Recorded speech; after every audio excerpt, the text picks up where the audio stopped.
بسم الله الرحمن الرحيم الحمد لله رب العالمين والعاقبة للمتقين والصلاة والسلام على سيد الأنبياء والمرسلين سيدنا وحبيبنا وحبيب رب العالمين صلى الله تعالى عليه وعلى آله وصحبه أجمعين ومن هدى بهديه إلى يوم الدين.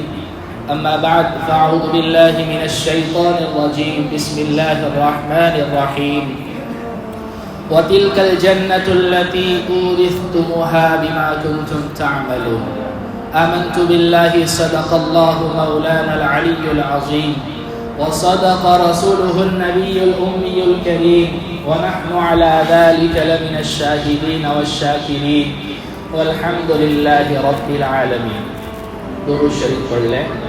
اللهم صل على محمد وعلى آل محمد كما صليت على إبراهيم وعلى آل إبراهيم إنك حميد مجيد. اللهم بارك على محمد وعلى آل محمد كما باركت على إبراهيم وعلى آل إبراهيم إنك حميد مجيد. میرا عزیزوں پیاروں بزرگوں، اللہ کے رسول پر ایمان رکھنے والے میرے دین عظیم بھائیوں، جو بھی شخص اس دنیا سے چلا جاتا ہے وہ واپس آتا نہیں ہے، اور جب وہ واپس نہیں آتا ہے تو مرنے کے بعد کے جو حالات ہے، ظاہر سی بات ہے کہ وہ جب واپس نہیں آتا ہے تو وہاں کے حالات بھی نہیں بتلا سکتا. تو مرنے کے بعد کے جو حالات ہے وہ معلوم کرنے کا ہمارے پاس نہ تو کوئی ذریعہ ہے، نہ کوئی ٹیکنالوجی ہے، نہ اس کو جاننے کا کوئی ذریعہ اور راستہ ہے، کیونکہ جو بھی شخص اس دنیا سے جاتا ہے وہ واپس نہیں آتا ہے. صبح ایک قصہ پڑھ رہا تھا، مفتی محمد شفیع صاحب رحمۃ اللہ علیہ ایک بزرگ کا قصہ سنایا کرتے تھے کہ ایک بزرگ تھے، ان کے کچھ شاگرد ان سے پوچھا کرتے تھے کہ حضرت کیا بات ہے، جو بھی دنیا سے چلا جاتا ہے واپس آتا نہیں ہے، وہ کہاں گیا، اس نے کیا مناظر دیکھے، اس کے ساتھ کیا واقعات پیش آئے. لہذا اگر کوئی ایسی شکل پیدا ہو جاوے کہ وہاں کے حالات بھی ہم کو معلوم ہو جاویں، تو انہوں نے کہا کہ ٹھیک ہے، جب میرا انتقال ہو جاوے اس کے بعد جو ہے نا میری قبر میں میرے ساتھ ایک قلم اور کاغذ رکھ دینا، اور دوسرے دن میری قبر پر آ کر جو ہے نا وہ پرچہ بھی اٹھا لینا، مجھے موقع ملے گا تو میں وہاں کے حالات لکھ دوں گا. اب لوگ بڑے خوش ہو گئے، چلو کوئی تو بندہ مل گیا کہ وہاں کے حالات بتلانے کے لیے تیار ہو گیا. چنانچہ جب ان بزرگ کا انتقال ہوا، دوسرے دن لوگوں نے ان کی وصیت کے مطابق ان کی قبر پر لوگ آئے تو دیکھا کہ ایک پرچہ پڑا ہوا تھا. اب لوگ بڑے خوش ہو گئے کہ بھائی چلو وہاں کے حالات ہمیں معلوم ہو جائیں گے، انہوں نے لکھا ہوا ہوگا وہاں پر ایسا ہے ویسا ہے. لیکن جو ہے نا جب وہ پرچہ دیکھا تو اس میں ایک جملہ لکھا ہوا تھا. وہ کیا لکھا ہوا تھا کہ یہاں کے حالات بتلانے والے نہیں ہیں، یہاں کے حالات بتلانے والے نہیں ہیں. اب یہ واقعہ سچ ہے یا جھوٹ ہے اللہ ہی بہتر جانتے ہیں. جھوٹا اور من گھڑت بھی ہو سکتا ہے، سچ بھی ہو سکتا ہے، اللہ کی ذات سے کوئی چیز بعید نہیں ہے. لیکن یہ بات تو بالکل سچ ہے کہ وہاں کے حالات وہ دیکھے جانے والے ہیں، بتلانے والے نہیں ہے. اس لیے کہ آج تک کوئی مائع کا لال ایسا پیدا نہیں ہوا جو یہ دعویٰ کر سکے کہ میں وہاں کے حالات کو بتلا سکتا ہوں. جتنا اللہ سبحانہ و تعالیٰ نے قرآن کریم میں بتلایا ہے آخرت کے تعلق سے، اور جتنا جناب محمد رسول اللہ صلی اللہ علیہ وسلم نے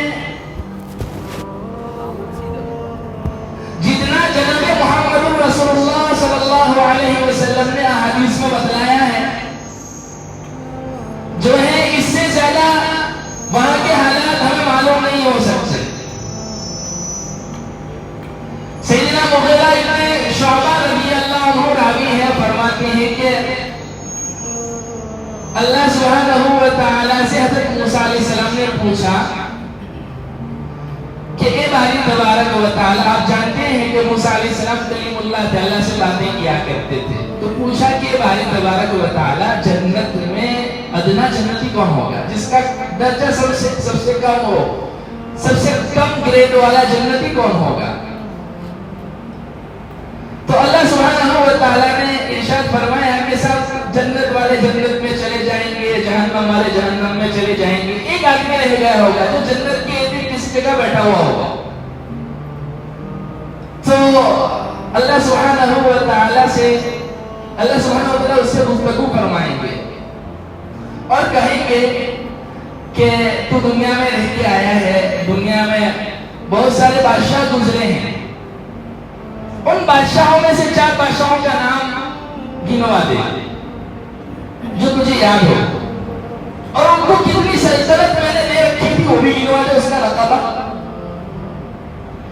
تو وہ 4 بادشاہوں کے نام گنوائے گا اور کہاں کہاں تک ان کی حکومت پھیلی ہوئی تھی وہ بھی بتلا دے گا۔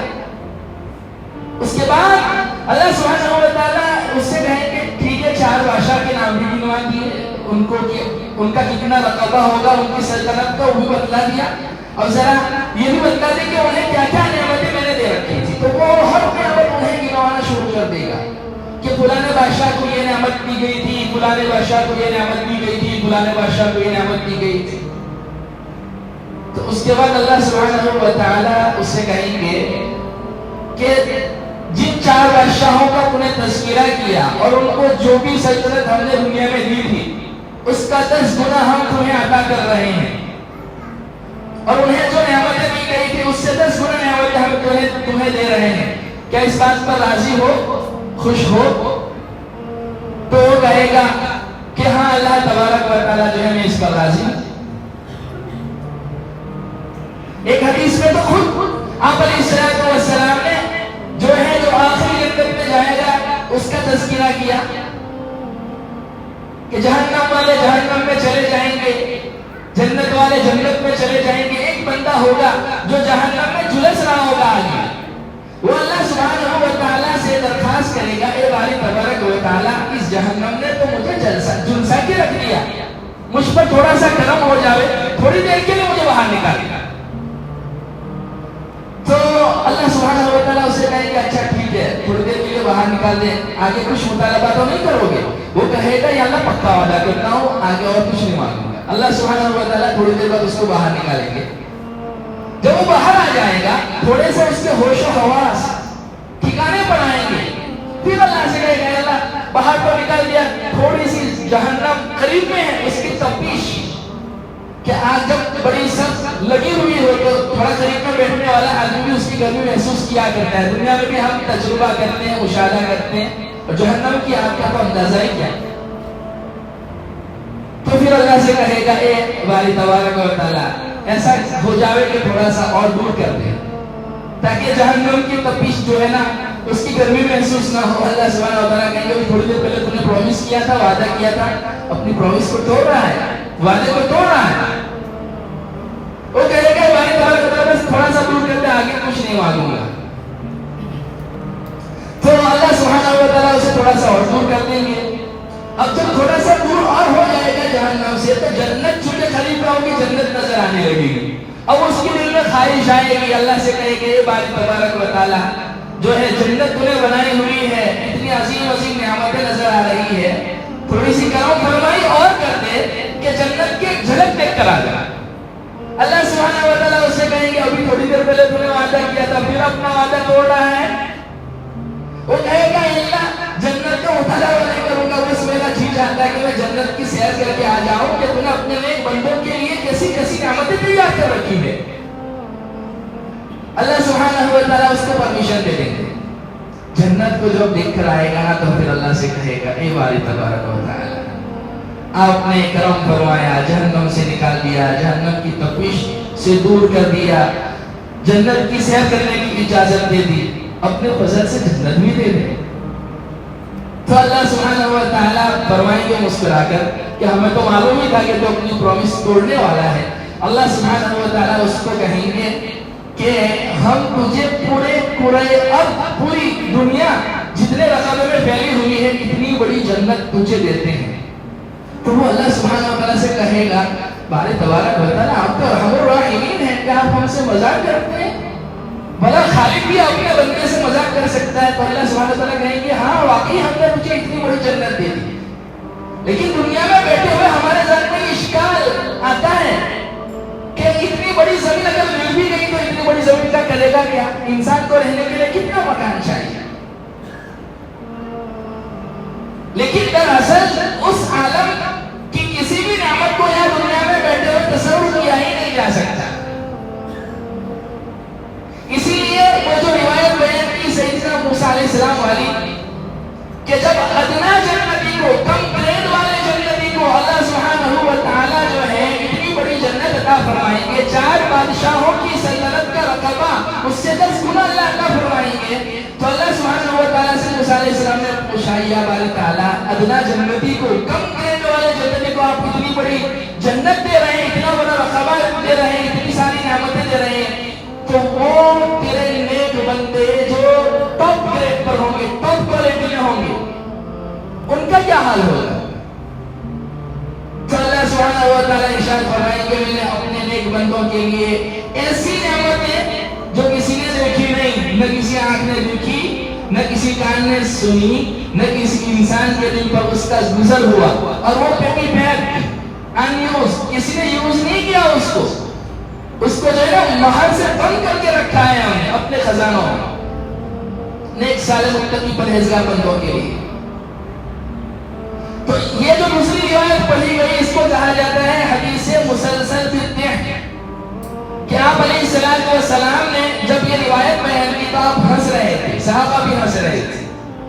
جس صحابی اس روایت کو نقل کرنے والے ہیں تو انہوں نے بھی اپنے شاگردوں کو ہنستے ہوئے یہ روایت سنائی، اور تب سے لے کر آج تک جو بھی اس روایت کو سناتا ہے وہ بھی ہنستا ہے، سننے والے بھی ہنستے ہیں. تو وہ بندہ کہے گا باری تعالیٰ آپ ہم سے مذاق کر رہے ہیں، آپ ارحم الراحمین ہیں، دنیا جتنے بڑے رقبے میں پھیلی ہوئی ہے اتنی بڑی جنت مجھے ملے گی؟ باری تبارک و تعالیٰ کہیں گے ہاں. تو اعددت لعبادی الصالحین ما لا عین رأت ولا اذن سمعت ولا خطر على قلب بشر، اپنے نیک بندوں کے لیے میں نے ایسی نعمتیں تیار کر رکھی ہے، نہ کسی آنکھ نے دیکھی، نہ کسی کان نے سنی، نہ کسی انسان کے دل پر اس کا گزر ہوا.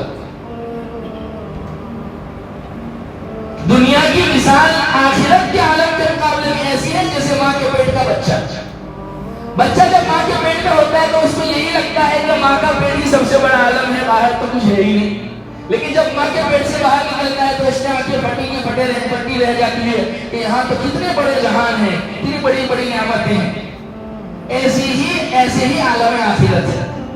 بس اللہ اپنے فضل سے ہمیں سمجھا دے اور ہم سب کو اپنے فضل سے جنت الفردوس عطا فرمائے. اسی لیے جناب محمد رسول اللہ صلی اللہ علیہ وسلم نے ہمیں دعائیں بھی مانگنا سکھائی اور جنت بھی مانگنا سکھلایا کہ جنت بھی مانگو اللہ سے، تو جنت الفردوس مانگو جو اللہ تعالیٰ کے عرش کے نیچے سے جس کی نہریں بہتی ہیں.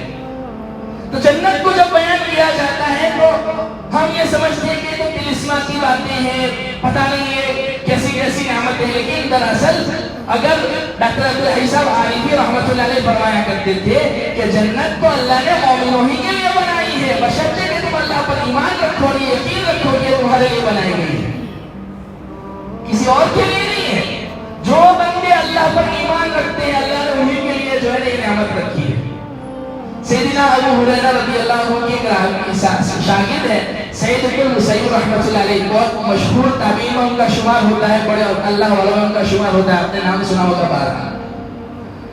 تو وہ ابو ہریرہ رضی اللہ عنہ کے شاگرد تھے، بازار میں جا رہے تھے، کوئی چیز خریدنی تھی، وہ چیز خریدی واپس آ رہے تھے. تو حضرت ابو ہریرہ رضی اللہ عنہ نے اپنے شاگرد حضرت سعید بن المسیب رحمۃ اللہ علیہ کو یہ دعا دی کہ سعید اللہ سبحانہ و تعالیٰ مجھے اور تجھے جنت کے بازار میں جمع کر دے.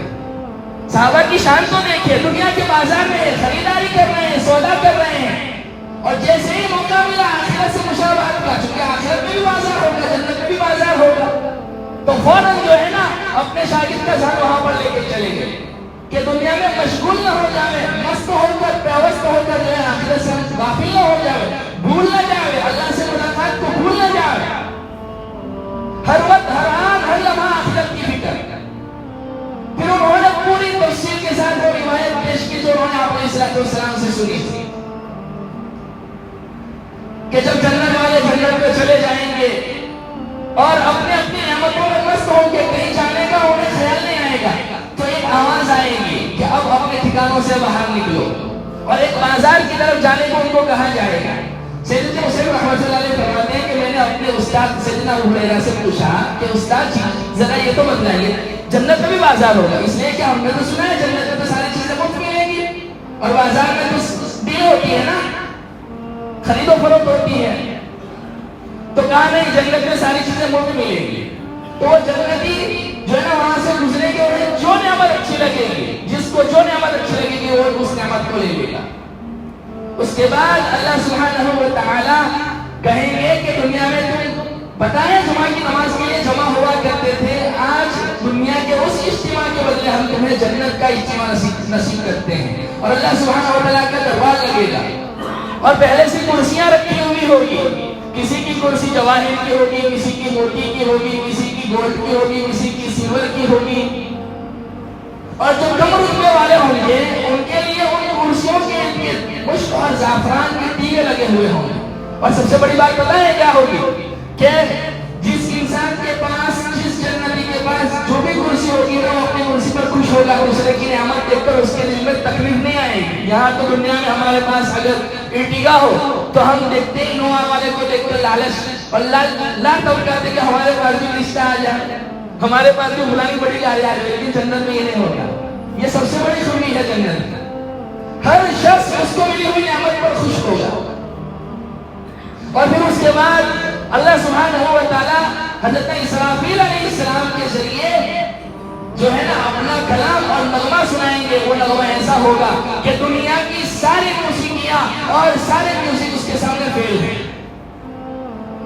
آپ اندازہ لگائیں، ایک بندہ جو اچھی آواز میں تلاوت کرنے والا ہو، وہ سورہ رحمان جب پڑھتا ہے، سورہ واقعہ پڑھتا ہے، سورہ یاسین پڑھتا ہے، تو دل چاہتا ہے کہ وہ پڑھتا ہی رہے۔ صاحب کلام خود اپنا کلام سنائیں گے تو کیا منظر ہوگا۔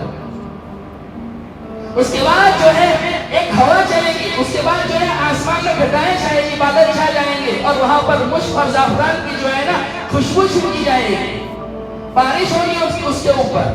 اس کے بعد جو ہے اللہ سبحانہ و تعالی کی طرف سے کہا جائے گا ایک ہوا چلے گی جنت میں، وہ ہوا اس قدر خوشگوار ہوگی کہ جتنے بھی جنتی ہوں گے ان کی نشاط میں اضافہ ہو جائے گا، ان کے حسن جمال میں اضافہ ہو جائے گا۔